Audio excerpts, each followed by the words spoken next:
तर सध्या राजीनामा, भुजबळांचा राजीनामा आणि त्याचबरोबर मराठा आरक्षणाचा प्रश्न यावरून जरांगे आणि भुजबळ यांच्यामध्ये वाकयुद्ध सुरू आहे। त्या संदर्भातल्या 9 घडामोडी आपण पाहूया। माझा राजीनामा अद्याप मुख्यमंत्र्यांकडे, मंत्रिमंडळामध्ये कुणाला ठेवायचं आणि काढायचं हे मुख्यमंत्री ठरवतात, भुजबळांचं वक्तव्य। तर राजीनामा मंजूर होईपर्यंत काम करावंच लागणार असल्याची ही भुजबळांची प्रतिक्रिया।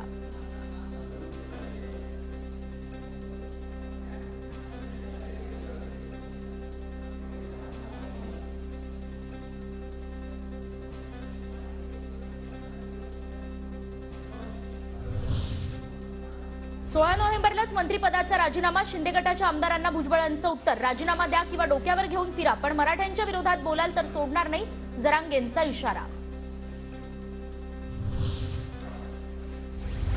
तर वाईट टाकण्यासारखे प्रकार समाजात होऊ नयेत, व्यवसायाचा उल्लेख करून भांडणं वाढवणं अत्यंत चुकीचं, प्रकाश आंबेडकरांचेही भुजबळांना खडेबोल।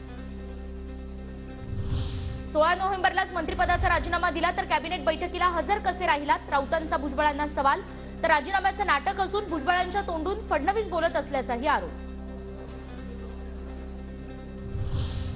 मराठा आरक्षणाला विरोध करायचा आणि ओबीसी आरक्षण पण घालवण्याचा भुजबळांचा विचार, जरांगे पाटलांची भुजबळांवर टीका। राजीनामा दिला म्हणून काही उपकार केले नाहीत, छगन भुजबळांमुळे पक्ष मोडला, आता सरकारही पडेल, भुजबळांच्या राजीनाम्यावर मनोज जरांगे पाटलांची प्रतिक्रिया। भुजबळांकडून स्वतःच्याच सरकारवर संशय, फडणवीस आणि अजित पवारांना डॅमेज करण्याचा प्रयत्न, तर भुजबळ ज्या पक्षामध्ये जातात तो पक्ष संपवतात, जरांगेंचा हल्लाबोल।